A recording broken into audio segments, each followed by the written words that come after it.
Hello everyone, welcome to our channel.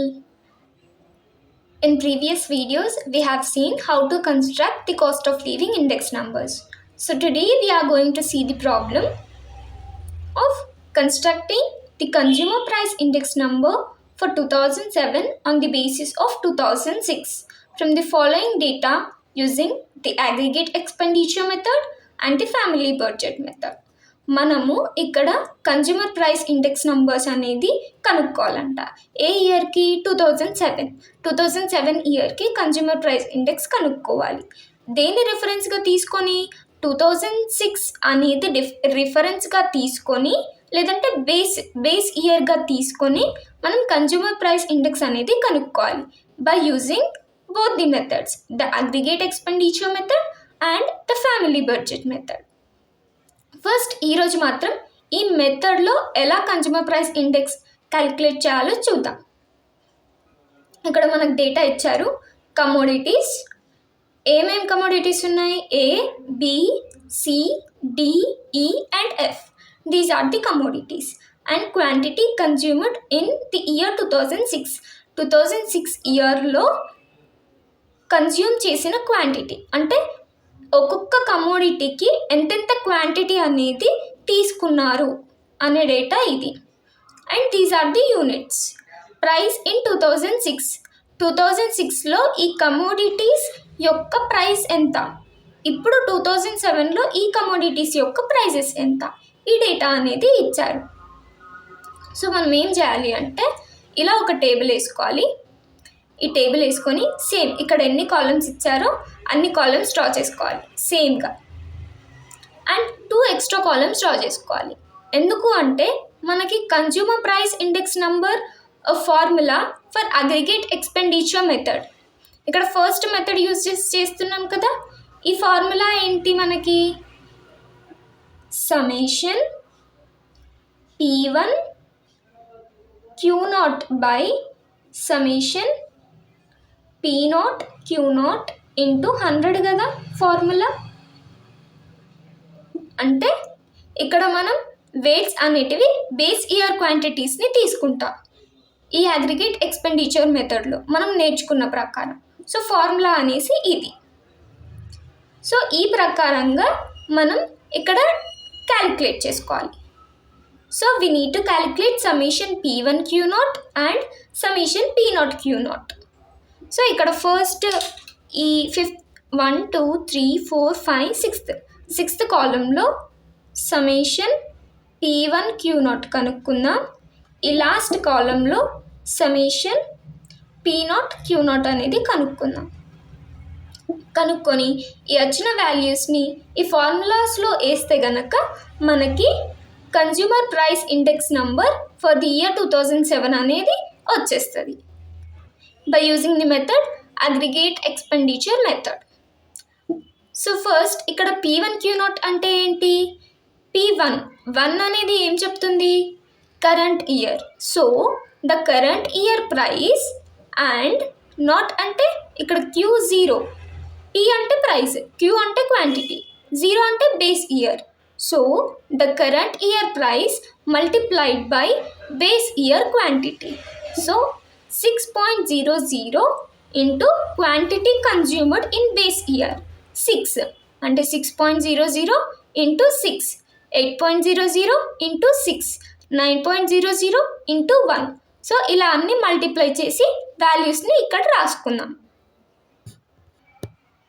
So మనం ఇక్కడ P1 Q0 ఇవి మల్టిప్లై చేస్తే కనుక వాల్యూస్ అనేటివి ఇలా వస్తాయి. 6 into 6 36, 8 into 6 48, 1 into 9 9 and 6 into 10 60, 4 into 1.50. So 6.00 and 1 into 15. So ఈ విధంగా మనం క్యాలిక్యులేట్ చేసుకోవాలి. మీకు ఈ మల్టిప్లికేషన్ కనుక హార్డ్ ఉంటే you are allowed to use the calculator. So మనం ఈ సైంటిఫిక్ క్యాలిక్యులేటర్ కూడా యూజ్ చేయొచ్చు. You are allowed to use this calculator and do the calculations. ఇప్పుడు మనం నెక్స్ట్ సమ్మేషన్ P0 Q0ని చేయాలి. పీ నాట్ అంటే ఏంటి? పీ అంటే ప్రైస్, నాట్ అంటే బేస్ ఇయర్ అన్నట్టు. Base year price into Q అంటే క్వాంటిటీ, నాట్ అంటే base year. Base year price into base year క్వాంటిటీని మల్టిప్లై చేయాలి. అంటే ఏంటేంటి? ఇక్కడ బేస్ ఇయర్ ప్రైస్ అన్నారు కాబట్టి P naught, and base year quantities అంటే ఇది 6 ఇంటూ 5.75. ఇక్కడ చేస్తాను, ఒక్కటి చేస్తాను చూడండి. 6 into 5.75, 5.75 which is equals to 34.5. So దీన్ని ఇక్కడ రాసుకుంటున్నాను,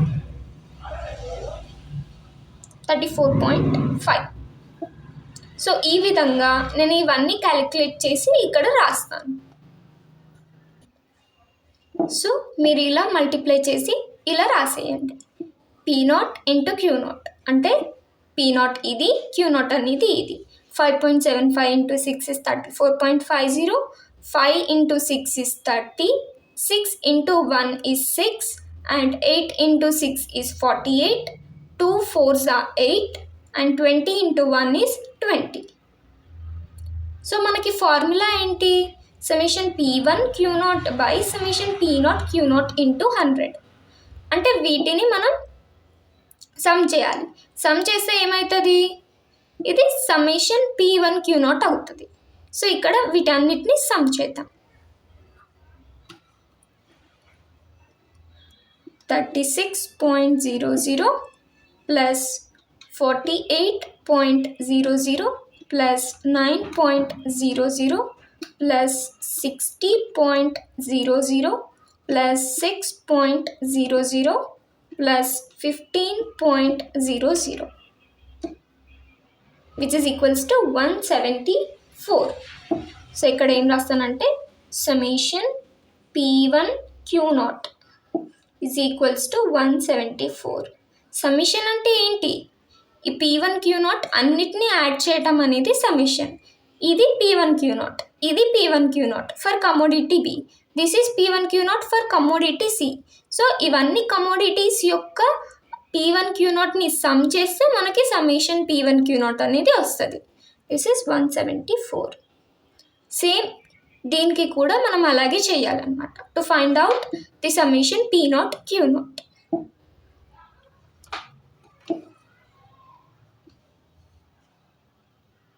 $34.50 plus 30.00 plus 6.00 plus 48.00 plus 8.00 plus 20.00 which is equals to 146.5. So summation P0 Q0 is equals to 146.5. So వీటినన్నీ ఏం చేయాలి? ఈ వాల్యూస్ని ఇప్పుడు కనుక్కున్నాం కదా, జస్ట్ ఈ వాల్యూస్ని ఈ ఫార్ములాలో సబ్స్టిట్యూట్ చేస్తే కనుక మనకి consumer price index for the year 2007 అనేది వచ్చేస్తుంది. therefore consumer price index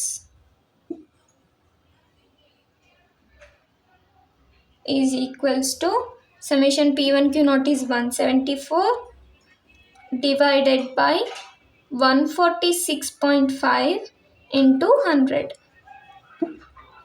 So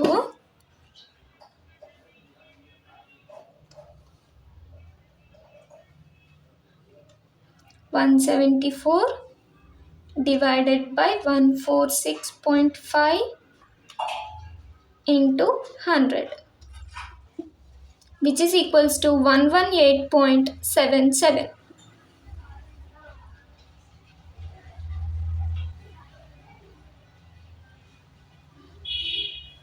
so ఇక్కడ చూడండి, first computation of consumer price index number for 2007 base 2006లో కన్జ్యూమర్ ప్రైస్ ఇండెక్స్ అనేది 100 ఉండేనంట.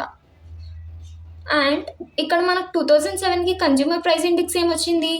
118.77. అంటే ఏం కంపేర్ చేసుకోవచ్చు? 2006 నుంచి 2007 కంపేర్ చేసుకుంటే కనుక కన్జ్యూమర్ ప్రైస్ ఇండెక్స్ అనేది 18.77% పెరిగింది. ఇప్పుడు ఇది ఒక వర్కర్ది అనుకోండి, లేదంటే ఒక ఫ్యామిలీది అనుకోండి. ఒక ఫ్యామిలీ యొక్క కన్జ్యూమర్ ప్రైస్ ఇండెక్స్ అంటే cost of living index number అనేది 2006 నుంచి 2007 వరకు 18.77% పెరిగింది అని అర్థం. సో మనం నెక్స్ట్ వీడియోలో by using the family budget method చూద్దాం. ఈ వీడియో మీకు అర్థమై ఉంటుందని అనుకుంటున్నాను. అప్పటి వరకు నా వీడియోని లైక్ చేసి, షేర్ చేసి, సబ్స్క్రైబ్ చేసుకోండి. అలాగే మీ మిత్రులకు కూడా షేర్ చేయండి, ఉపయోగపడుతుంది.